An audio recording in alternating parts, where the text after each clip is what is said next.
کافروں کا انکار کرنا ہی اس چیز کی دلیل ہے کہ حضور کو وہ معراج خواب میں نہیں ہوئی تھی۔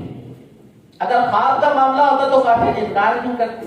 کافر کہتے ٹھیک ہے خواب میں تو بندہ کہیں بھی ہو کے آ سکتا ہے، لیکن کافروں نے کیا کیا تھا؟ انکار کیا تھا، اور ان کا انکار کرنا ہی اس چیز کی دلیل ہے کہ یہ جو معراج تھی یہ خواب کی معراج نہیں تھی۔ دوسری بات، آپ قرآن پاک میں ذرا لفظ پہ غور کیجیے۔ اللہ فرما رہا ہے سبحان الذی اسری بعبدہ، پاک ہے وہ ذات جو اپنے بندے کو لے کر کے۔ لفظ عبد، جو بھی اہل علم حضرات ہیں جو عربی گرامر تھوڑی سی پڑھے لکھے ہیں، آپ ان سے پوچھ لیجیے کہ لفظ عبد کسے کہتے ہیں؟ عبد کہتے ہیں روح اور جسم دونوں کے مجموعے کو۔ عبد صرف روح کو نہیں کہتے، صرف جسم کو نہیں کہتے۔ عبد کسے کہتے ہیں؟ روح اور جسم دونوں کے مجموعے کو۔ تو اللہ فرما رہا ہے پاک ہے وہ ذات جو اپنے عبد کو لے کے، تو عبد فرمانا اس چیز کی دلیل ہے کہ یہ معراج کوئی خواب کی معراج نہیں تھی، یہ حضور کی جسمانی معراج تھی۔ یہ تو کہا جاتا سبحان الذی اسری بروحی، پاک ہے وہ ذات جو اپنے بندے کی روح کو لے گیا۔ روح نہیں کہا گیا بلکہ کیا کہا گیا ہے؟ عبد۔ یہ عبد ہی اس چیز کی دلیل ہے کہ یہ معراج جو ہے یہ روحانی نہیں تھی، یہ خواب پر مشتمل نہیں تھی، بلکہ یہ حضور کی جسمانی معراج تھی۔ اب اس کی اہمیت کو ذرا سمجھیے۔ آپ کہیں گے ٹھیک ہے حضور کو معراج ہوئی، آیا اس میں کچھ بتائیں نا کہ اس سے حضور کی شان مزید تھوڑی سی واضح کیجیے۔ تو آئیے اس کی ایک اور انداز سے اس کو میں آپ کو سمجھانے کی کوشش کرتا ہوں۔ دیکھیں قرآن پاک میں یہ موجود ہے کہ موسیٰ علیہ السلام نے اللہ کی بارگاہ میں عرض کی تھی کہ اے اللہ ربی ارینی انظر الیک، اے اللہ مجھے اپنی ذات دکھا، میں تجھے دیکھنا چاہتا ہوں۔ تو اب رب نے آگے سے جواب ارشاد فرمایا قال لا ترانی، اے موسیٰ تم مجھے نہیں دیکھ سکتے۔ تو پھر کیا ہوا؟ اللہ نے فرمایا کہ ہاں یہ ہے کہ یہ جو سامنے پہاڑ ہے کوہ طور، میں اس پر فقط ایک تجلی وہ ظاہر کروں گا، پہاڑ پر ڈالوں گا۔ اگر یہ پہاڑ میری تجلی برداشت کر سکا تو پھر تم بھی مجھے دیکھ سکو گے۔ اور پھر کیا ہوا؟ قرآن پاک میں ہے کہ جب اللہ نے اپنی تجلی پہاڑ پہ نازل فرمائی تو وہ پہاڑ ریزہ ریزہ ہو گیا، اور موسیٰ علیہ السلام بے ہوش ہو کے زمین پہ تشریف لے گئے۔ یہ واقعہ باقاعدہ قرآن پاک میں موجود ہے۔ اب آئیے میں تھوڑی سی اس کی ڈیٹیل آپ کو بیان کروں۔ تجلی کیسے کہتے ہیں؟ ایک ہوتی ہے ذات، ایک ہوتی ہے اس کی تجلی۔ بلا تشبیہ آپ کو سمجھانے کے لیے مثال دوں، یہ بلب کو آپ دیکھیے، یہ بلب یہ ذات ہے، ایک چیز ہے، اور اس سے جو روشنی نکل رہی ہے نا یہ اس کی تجلیات ہے۔ یہ اس کی سورج کو دیکھنا مشکل ہے، سورج کو بندہ دیکھ نہیں سکتا، سورج کی ذات کو نہیں دیکھ سکتا، ہاں اس کی روشنی کو ہم دیکھتے ہیں، ذات کو دیکھنا اس کی مشکل ہے، آنکھیں خراب ہو جاتی ہیں۔ اب یہاں پر دیکھیے اللہ نے موسیٰ علیہ السلام نے عرض کی تھی اے اللہ میں تیری ذات دیکھنا چاہتا ہوں، اور رب نے فرمایا کہ ذات تو دور کی بات، میں ذات نہیں فقط اس ذات کی ایک تجلی پہاڑ پہ ڈالوں گا، پہاڑ پہ اگر وہ برداشت کر گیا تو تم مجھے دیکھ سکو گے۔ اور روایت کے اندر سنیے تفسیر مظہری، یہ قرآن پاک کی تفسیر ہے، اس کے اندر بزرگ فرماتے ہیں کہ ان اللہ اظہر من 70,000 حجاب من نور قدر الدرہم فجعل الدرہم للجبل دکا۔ فرمایا یہ جو پہاڑ پہ تجلی نازل کی نا اللہ نے، یہ ڈائریکٹ نہیں بھیجی، بلکہ یہ تجلی بھی اللہ نے 70,000 پردوں کے پیچھے سے بھیجی، اور وہ بھی فقط 1 درہم کے برابر۔ 1 درہم یہ 5 روپے کا سکہ، اس سے تھوڑا سا بڑا کرنا۔ یہ جو پہاڑ پر تجلی پڑی یہ ڈائریکٹ نہیں پڑی تھی، بیچ میں کتنے پردے حائل تھے؟ 70,000، اور ڈالی بھی کتنی سی؟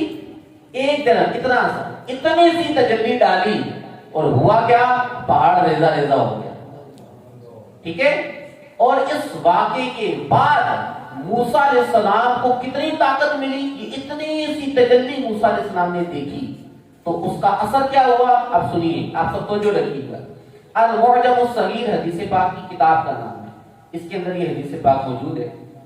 راوی کہتے ہیں لما کلم اللہ موسیٰ، جب یہ سارا واقعہ ہوا نا تجلی پڑھنے والا، اتنی سی تجلی وہ بھی موسیٰ علیہ السلام پہ نہیں ڈلی بلکہ کدھر پڑی؟ پہاڑ پہ، اور اس کا ریفلیکشن موسیٰ علیہ السلام کی نظروں میں گیا، تو اس کا اثر کیا ہوا؟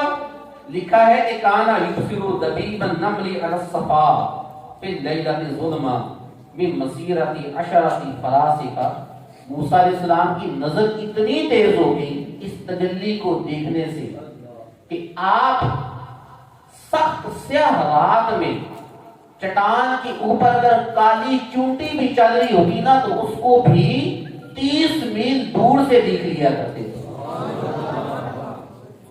سخت سیاہ رات، چاند بھی نہیں نکلا ہوا، اور ہے بھی کدھر؟ چٹان کے اوپر، اور رنگ بھی کیا ہے چونٹی کا؟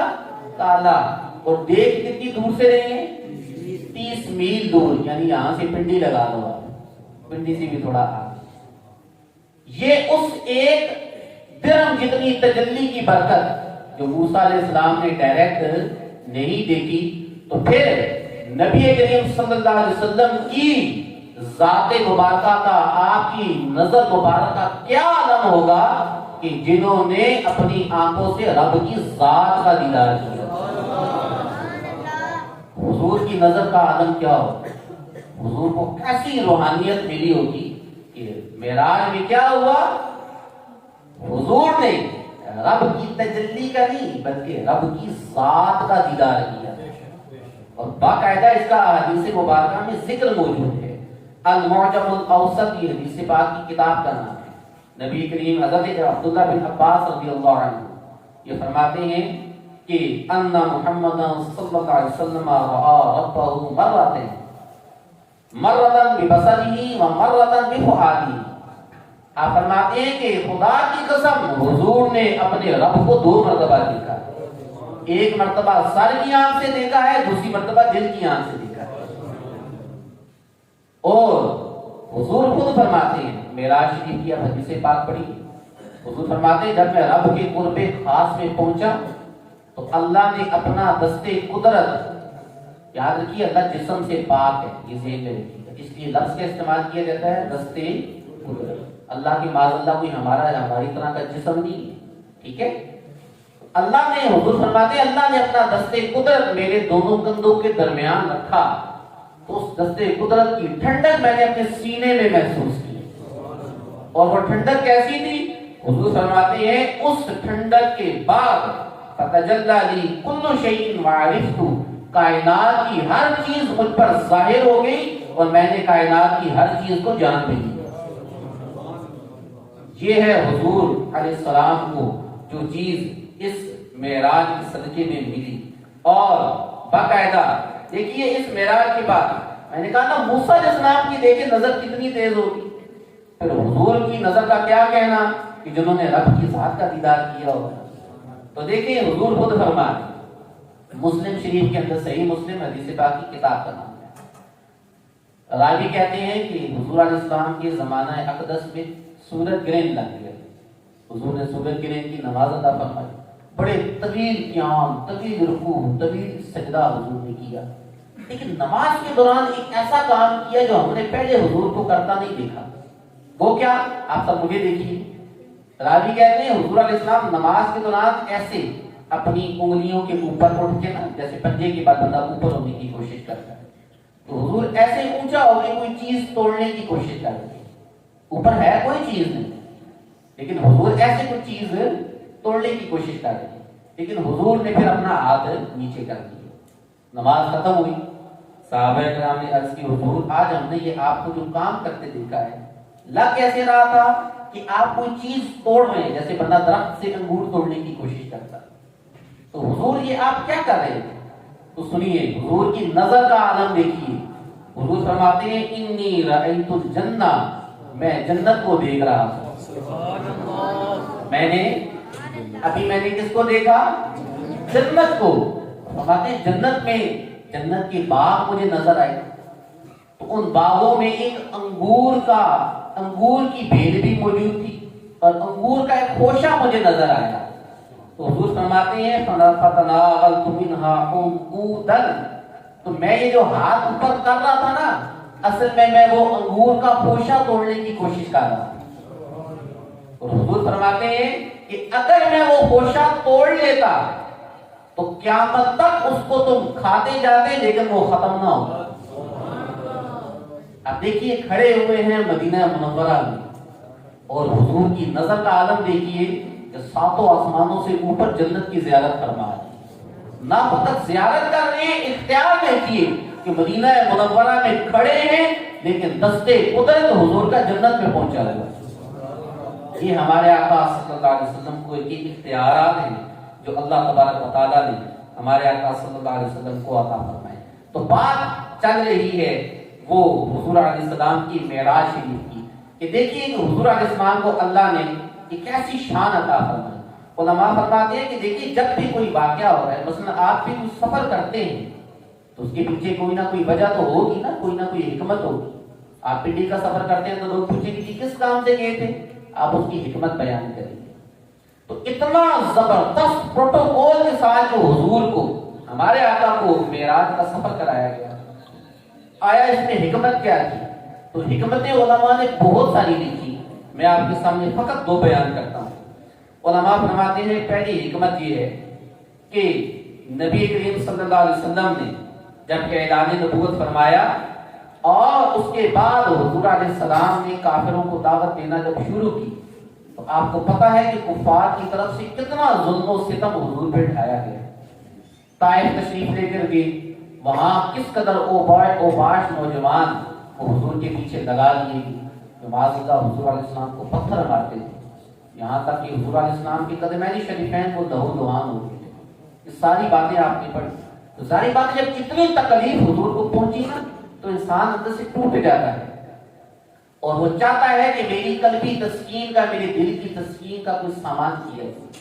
تو اللہ نے اپنے نبی کی دل کی تسکین کے لیے، آپ کا حوصلہ بڑھانے کے لیے اپنے قرب خاص میں جگہ عطا فرمائی اور معراج کا سفر عطا کیا کہ اے محبوب ان چیزوں سے آپ نے پریشان نہیں ہونا.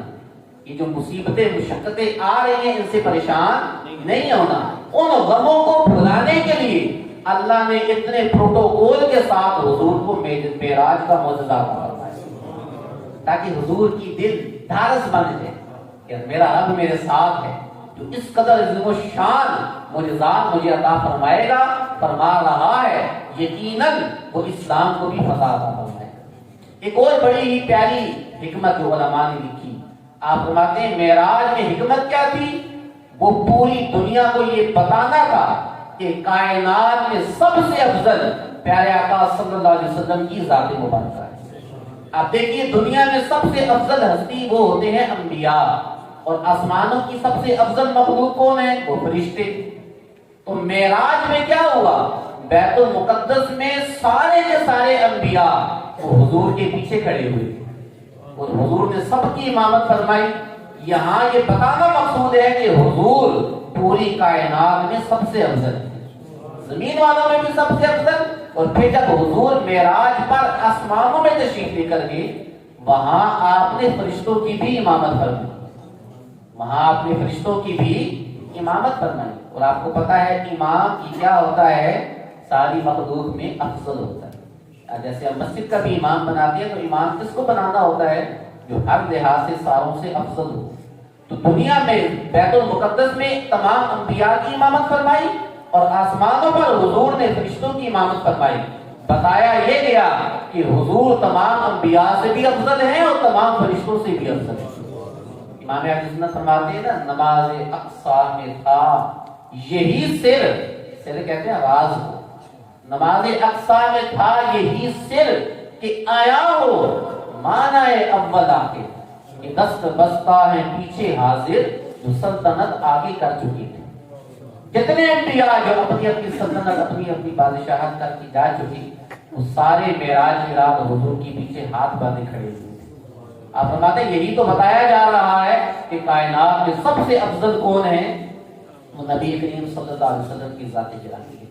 آگے چلیے اب دیکھیے یہ معراج کے بعد جب حضور واپس تشریف، یہ بڑی ہی اہم بات، یہ جو نوجوان ہیں میں آپ سے عرض کروں گا بالخصوص جو اس وقت کالج اور یونیورسٹی میں پڑھ رہے ہیں، یہ وہ دور ہے جس دور کے اندر یقین مانیے دین اسلام کے احکام کا مذاق اڑایا جا رہا ہے، اور باقاعدہ ہر شریعت کے حکم کو وہ عقل کے پلڑے پہ تولا جا رہا ہے۔ جب بھی کوئی عالم دین مسئلہ بیان کرے، نیٹ پہ جناب ایسے سے بیوقوف بیٹھے ہوئے، یونیورسٹیز میں کالج میں یہ چیز باقاعدہ سکھائی جاتی ہے کہ جناب یہ جو شریعت کا حکم آپ نے دیا ہے عقل میں تو نہیں آ رہا، سمجھ میں تو نہیں آ رہا، اس طرح کر کے اس کو عقل کے پلڑے پر تول کے اور مولوی کا لیبل لگا کے، وہ جناب یہ مولویوں کے بنائے ہوئے مسائل ہیں، اس طرح کر کے معاذ اللہ اس شریعت کے حکم سے وہ ہم مسلمانوں کو دور کیا جا رہا ہے۔ آپ اپنی آنکھیں اپنے کان کھلے رکھیں، آپ کو پتہ ہی نہیں ہے کہ ہمارے ساتھ میڈیا کے ذریعے کیا کیا جا رہا ہے۔ میرا موضوع ابھی اس طرف چلا جائے گا، میں بس اشارہ آپ کو کرنا چاہ رہا ہوں کہ دیکھیں کس طریقے سے پردے کے اوپر پردے کے خلاف باقاعدہ وہ میڈیا کے اوپر کمپین چلائی جاتی ہے کہ جناب عورتوں کو پردے کا حکم دیے تو کیوں دیے، یہ تو عورتوں کو معاذ اللہ قید کر رہے ہو تم۔ اس طرح کی چیزیں نماز کے بارے میں، روزے کے بارے میں، داڑھی کے بارے میں، مذہبی حلیے کے بارے میں طرح طرح سے وہ لوگوں کے ذہنوں میں وہ وسوسے پیدا کیے جا رہے ہیں۔ ہر شریعت کے حکم کو وہ عقل کی بنیاد پہ تولا جا رہا ہے، یعنی سمجھتے ہی ہیں کہ اگر شریعت کا مسئلہ عقل میں نہیں آ رہا تو اس کا مطلب ہے وہ مسئلہ ہی غلط ہے۔ حالانکہ اصول کیا ہے کہ اگر آپ کو شریعت کا مسئلہ سمجھ میں نہیں آ رہا تو مسئلہ کس کا ہوا، سمجھ کا یا شریعت کے مسئلے کا؟ ہماری عقل میں عقل کا مسئلہ ہے نا کہ ہم نے اتنا پڑھا نہیں، ہم علماء کے پاس گئے ہی نہیں۔ تو اگر عقل میں شریعت کا مسئلہ نہیں آ رہا اس کا یہ مطلب نہیں ہے کہ وہ شرعی مسئلہ غلط ہے، نہیں، ہماری عقل غلط ہے۔ اب دیکھیے یہ چیز میں آپ کو کہہ رہا ہوں، اس بات کو پک کیجئے گا، جب حضور معراج سے واپس تشریف لائے، کفار کو واقعہ بیان کیا تو کفار آگے سے مذاق اڑانا شروع ہو گئے، انکار کرنا شروع ہو گئے۔ اچھا آپ کو پتا ہونا چاہیے سیدنا صدیق اکبر رضی اللہ عنہ یہ ایمان لا چکے تھے اور آپ قریش کے سردار تھے۔ آپ کو پتا ہونا چاہیے جب ایک قبیلے کا سردار جس طرف جائے گا نا تو پھر پوری قوم بھی اس کے پیچھے پیچھے جائے گی۔ کفار یہ چاہتے تھے یار ہمیں کوئی ایسی بات ملے جس کی وجہ سے ہم سیدنا صدیق اکبر کو دین سے ہٹا دیں، حضور سے پیچھے کر دیں۔ یہ المستدرک حدیث پاک کی کتاب کا نام ہے، میں وہ روایت بیان کرنے لگا ہوں۔ جب معراج کا واقعہ ہوا حضور نے آ کے کافروں کو ساری خبر دی، کافر بڑے خوش ہوئے، کہنے لگے کہ بڑا زبردست موقع ہمیں مل گیا ہے، یہ بات جا کے ہم صدیق اکبر کو بتاتے ہیں اور کہتے ہیں کہ دیکھو جس پر تم ایمان لے کر آئے ہو وہ کہہ رہا ہے کہ میں رات کے تھوڑے سے حصے میں مسجد حرام سے مسجد اقصی پہ ساتوں آسمان وہ اللہ کا دیدار کر کے میں واپس آ گئی، جنت و دوزخ، اتنا لمبا سفر۔ تو ظاہری بات ہے صدیق اکبر بھی آگے سے کیا کہیں گے کہ بھئی یہ بات تو سمجھ میں نہیں آتی، عقل میں نہیں آتی، اس لیے وہ حضور پر ایمان لانے کو چھوڑ دیں گے۔ کفار سارے دوڑے دوڑے سیدنا صدیق اکبر کے پاس گئے اور کہنے لگے کہ تمہارا دوست پتہ ہے کیا کہہ رہا ہے؟ آپ نے فرمایا کیا کہہ رہا ہے؟ کفار کہنے لگے وہ تو کہہ رہا ہے کہ میں اتنے تھوڑے سے سفر، تھوڑے سے وقت میں اتنا لمبا سفر کر کے آیا ہوں۔ اب آپ نے توجہ رکھنی ہے، سیدنا صدیق اکبر نے فرمایا اب قال ذالک، یہ بتاؤ کیا یہ بات میرے محبوب نے کی ہے؟ یہ بتاؤ کیا یہ بات حضور نے کہی ہے؟ تو کافر خوش ہونے لگے، کہنے لگے اب کام مان گیا ہمارا۔ تو وہ کہنے لگے کہ ہاں بالکل، یہ جس پر تم ایمان لے کر آئے ہو نا یہ بالکل انہوں نے ہی کی۔ تو سیدنا صدیق اکبر کا جواب سنیں، آپ فرمانے لگے لئن کان قال ذالک فقد صدق، اگر یہ بات حضور نے فرمائی ہے تو بالکل سچ فرمائی ہے۔ حالانکہ عقل میں نہیں آتا، یہ ہوتا ہے ایمان، یہ ہوتا ہے ایمان۔ وہ آگے سے کافر کہنے لگے کہ یہ کیا بات کر رہے ہو، عقل میں بات آ نہیں رہی، تم کہہ رہے ہو تو سچ فرما رہے ہیں۔ آپ نے بڑا پیارا جواب دیا، آپ نے فرمایا تم اتنی چھوٹی سی بات کے اوپر پریشان ہو رہے ہو، میں تو اس سے بڑی بڑی باتیں بھی حضور کے بتانے سے مان چکا ہوں، میں تو ان سے بڑی بڑی باتوں پر ایمان لے کر آیا ہوا ہوں، تم تو اس چھوٹی سی بات پر پریشان ہوئے۔ یہ ہے، یہ مومنین کو ہمارے لیے درس ہے ہمارے سامنے جب شریعت کا مسئلہ آئے، دین کا مسئلہ ہے، ہم مولویوں کا نام لگا کے نا اس کی جان چھڑاتے ہیں، وہ یہ مولویوں نے آپ نے جھگڑے نے، یہ مولویوں کی بنائی ہوئی باتیں ہیں۔ واللہ العظیم، جیسے دیکھو میں نے بھی آپ کے سامنے قرآن و حدیث کی باتیں کی، میں نے اس میں کون سی کسی مولوی کی بات کی؟ میں نے کوئی کی کسی مولوی کی بات؟ میں نے آپ کے سامنے قرآن پڑھا اور احادیث مبارکہ میں حضور کے فرمان سنا۔ اس بات کو پک کریں، جب بھی آپ کے سامنے یہ بات کہتے ہیں نا کہ یار یہ مولویوں کے مسئلے ہیں، تو سمجھ جائیے گا وہ مولوی کا مسئلہ نہیں ہوگا، یقیناً وہ دین کی بات ہوگی۔ آپ خود پڑھ کے دیکھ لو، یقین مانو جب آپ خود پڑھو گے آپ کو پتا چلے گا کہ ساری زندگی جسے میں مولوی کی بات کہتا رہا وہ تو حقیقت میں میرے حضور کا فرمان تھا، وہ تو قرآن میں لکھی ہوئی چیز تھی۔ اب ظاہری بات ہے قرآن و حدیث عوام تو پڑھ نہیں سکتے، تو بیان کس نے کرنا ہے؟ ظاہری بات ہے علماء ہی تو آپ کو بیان کرتے، تو علماء جو آپ کو بیان کر رہے ہوتے ہیں، خدا رہا ان سے علماء اہل سنت سے دور مت بھاگا کریں کہ جناب یہ مولویوں کی باتیں نہیں، وہ آپ کو آپ کے نبی کے فرامین بتا رہے ہوتے ہیں۔ اور یہ چیز، یہ سیدنا صدیق اکبر رضی اللہ عنہ والا انداز کہ دین کا مسئلہ جب علماء آپ کو بتائیں تو خدا رہا اس کو عقل پہ مت بلا کر کہ ایک ہی جو عقل ہے سمجھ پہ کوئی نہیں آئی، اور خدا کے بندوں سمجھ نہ آئے۔ ہمارا کام اتنا ہے کہ ہمیں پتا چلے گا مسلمان کو کہ بھئی یہ حضور کا فرمان ہے، آنکھیں ہماری فوراً بند ہو جانی چاہیے، سارا ہمارا جھک جانا چاہیے۔ اچھا چلو یار بے شک سمجھ میں نہیں آ رہا، لیکن چونکہ میرے نبی کا فرمان ہے اس لیے میری آنکھیں اس پہ بند ہیں۔ یہ ہونا چاہیے مومن کا طریقہ کار، نہ کہ ہم اس کو عقل کے پلڑے پر تولنا شروع کر دیں کہ جناب یہ بات تو سمجھ میں نہیں آتی۔ تو یہ نیت کریں ہمارے سامنے دین کی جب بھی بات آئے پتا چلے کہ بھئی یہ ہمارے حضور کا فرمان ہے، ہم اس پر فوراً عمل کرنا شروع کر دیں۔ آخری بات بیان کی، معراج کا واقعہ جب آپ تفصیل سے پڑھتے ہیں تو اس واقعے کے اندر ہمارے آقا صلی اللہ علیہ وسلم کو وہ جنت کی سیر بھی کرائی گئی اور جہنم بھی حضور نے ملاحظہ فرمائی۔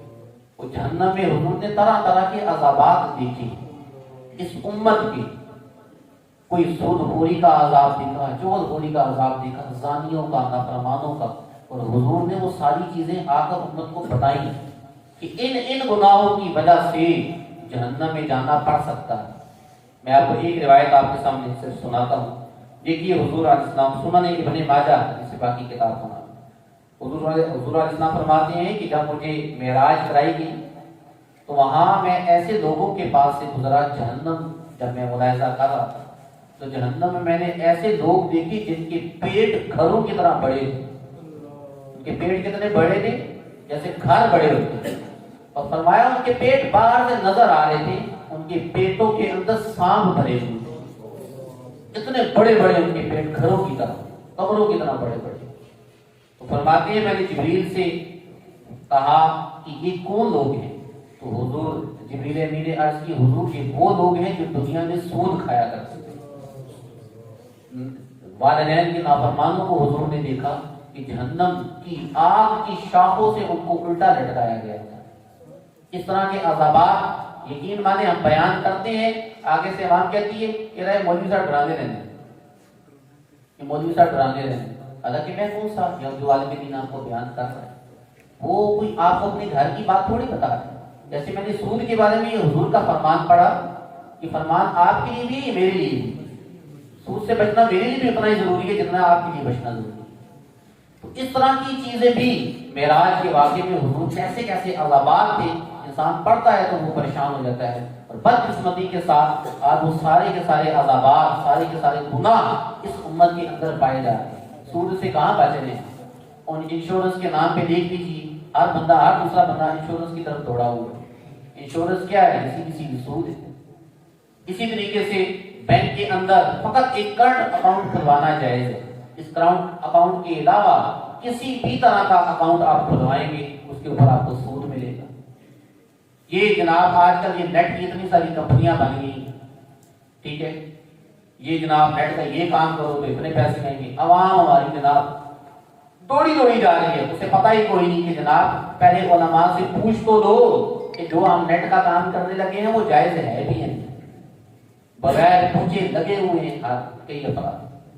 تو سود کی تو اتنی شاخیں ہیں، لکی کمیٹی کو لے لیجیے، یہ لکی کمیٹی یہ بھی نہ جائز، پرائز بانڈ جائز ہے، پرائز بانڈ آپ خرید سکتے ہیں، لیکن پرائز بانڈ کے اندر بھی جو 40,000 والا پریمیم پرائز بانڈ ہے یہ خریدنا یہ بھی ناجائز ہے۔ اس طرح کی سینکڑوں سود کی اقسام ہیں جو ہمارے معاشرے کے اندر ہم کاروبار کرتے ہیں۔ جناب ایک بندے کو ₹1,00,000 دے دیا، ساتھ کہتے تھے بس جناب یہ ₹1,00,000 آپ کے پاس ہے، منتھلی مجھے 4-4 5-5 ہزار روپیہ دیتے رہنا۔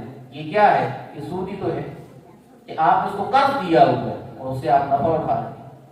یہ میرا موضوع نہیں ہے، میں آپ کو صرف جو ہمارے معاشرے میں رائج ہیں وہ میں آپ کو بیان کر رہا ہوں کہ یہ کتنی زیادہ بڑھ جائے۔ تو خدا را ان چیزوں کو بھی پڑھیں تاکہ ہمیں پتہ چلے۔ معراج جو میں نے کہا نا فقط ایک معجزے کے طور پر اچھی بات ہے، حضور کے معجزات کو بیان کریں پڑھیں، لیکن ساتھ ساتھ جو حضور علیہ السلام نے وہاں چیزیں دیکھی اور امت کو آگے بتایا کہ ان سے بچنا ہے، ان کا بھی مطالعہ کریں۔ عظیم الشان تحفہ معراج، جی آپ سب بولیے کیا حضور کو عطا کیا گیا؟ کیا عطا کیا گیا؟ ہم سب کو پتہ ہے، لیکن ہماری مسجدوں کی کیا کیفیت ہے؟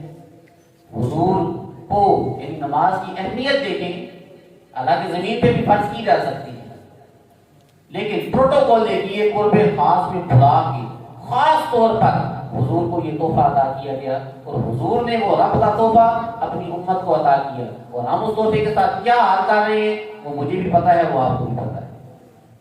یہ ہے آج کے بیان کا مقصد کہ اپنی نمازوں کی حفاظت کریں۔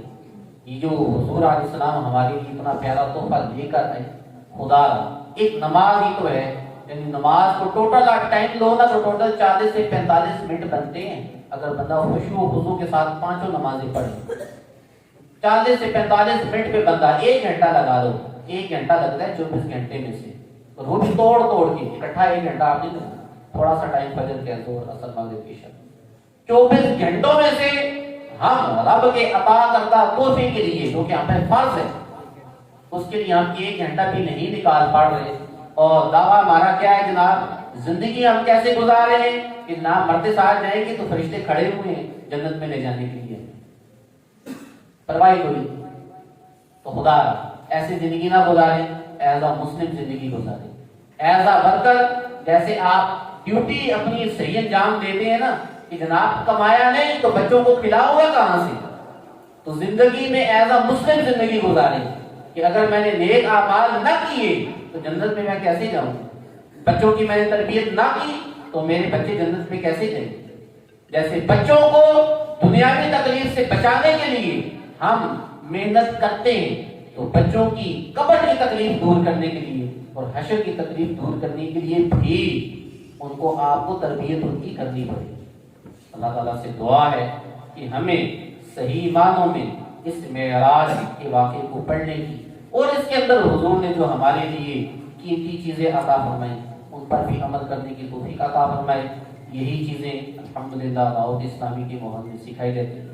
ہر جمعرات کو مغرب سے لے کے عشاء تک کی تھوڑی سی دیر 2 گھنٹے چیئرمین کالونی اتوار بازار کی بیک سائڈ پر جامع مسجد عمر فاروق یہاں پر اجتماع ہوتا ہے، برائے کرم اس اجتماع میں تشریف لے کر جایا کریں۔ انشاءاللہ خود دیکھیں گے کہ کس طریقے سے آپ کو دین کی باتیں سیکھنے کو ملیں گی۔ اپنے گھروں کے اندر مدنی چینل کو آن کیجیے، یہ 100% اسلامک چینل ہے جس کے اندر نہ میوزک ہے، نہ عورت ہے، نہ کوئی فحاشی ہے، 100% اسلامک چینل ہے۔ یہ خود بھی دیکھیں، اپنے بچوں کو دکھائیں، انشاءاللہ خود دیکھیں گے کہ کس طریقے سے ہماری اولاد وہ دین کے قریب آنا شروع ہو جائے گی۔ اللہ سے دعا ہے کہ جو کچھ سنا اس پر عمل کی توفیق عطا فرمائے، آمین بجاہ نبی امین۔